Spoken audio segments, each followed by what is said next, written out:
we need to teach students how to write persuasive argumentatives, informatives, and narratives, which means we need to account for those three standards across our writing curriculum. But how those units get spread across the year is up to you. Your informative writing could tap different genres of nonfiction writing, and whether you're a primary teacher, an intermediate teacher, or a secondary teacher, this unit might produce different types of products. And of course, we all need to do narratives, whether they're personal narratives or write about your reading narratives. Most people plan to tackle each of these units in large chunks across the year, spending several weeks on one mode of writing, and then several weeks and a couple months on another, and the third. This is a very typical and traditional approach to planning curriculum. And I know a lot of our resources do this or suggest this for us, but I want you to consider the advantages and disadvantages of that mother load approach versus what I want to suggest, which is a mini unit approach.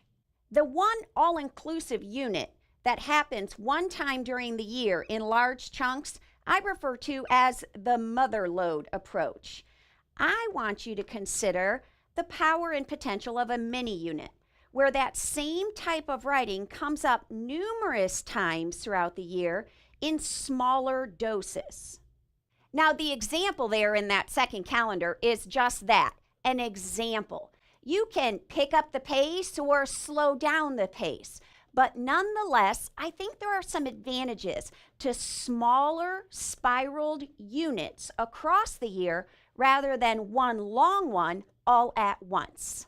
When comparing that mother load or all-inclusive unit that happens once during the year to mini units, multiple smaller units that happen throughout the year, I think one of the differences is with mother loads, kids tend to get bored. They show up every day to Writer's Workshop knowing we're going to continue to do this same type of writing. And they kind of learn it with blinders on. They forget all the skills they learned about writing before this unit, and they won't remember these skills when they move on to the next. They're just here, showing up every day in this mother load unit. Not only do they get bored doing the same writing for weeks, but so do we. We thought it would take, 4.5 weeks, and 9 weeks later, we're still doing it. Whereas with this mini unit approach, while I spiral through that one type of writing, in between are others. This creates some variety. I believe there's a lot of power in immersion. However, I think sometimes we make students' lives too easy. We only work on one thing at a time. But in the real world, on test days, they're going to have to be able to juggle different types of writing for different audiences with different purposes in different genres. And this kind of variety that happens throughout my year is authentic writing. Not to mention, as I wrap up one mini unit and start a second one, I can quickly review. Now, what kinds of characteristics and qualities were in this writing, but they're not in this one, and then we move on to the next one. Now, remember, we're moving on to this type, so don't do this. This kind of review is pretty powerful for kids. It allows them to juggle and practice along the way. Here's another side effect I noticed from these large mother load units all year long. Students act like they've never done one before. And the reality is they haven't. If last year's teacher did these big chunked units and you do big chunked units, then they haven't done one for a year. And who gets good at doing something once?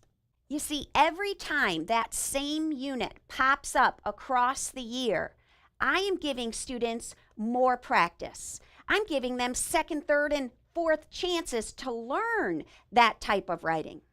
As the year continues, the pieces are getting longer, the products are getting better, and here's something else that happens. The students' confidence in this type of writing is growing. With every experience with that mode of writing, kids are getting more confident in what goes in that type of writing, and is this good, and what should I be focusing in on? Whereas with the mother load unit they do once a year, they often are very unsure.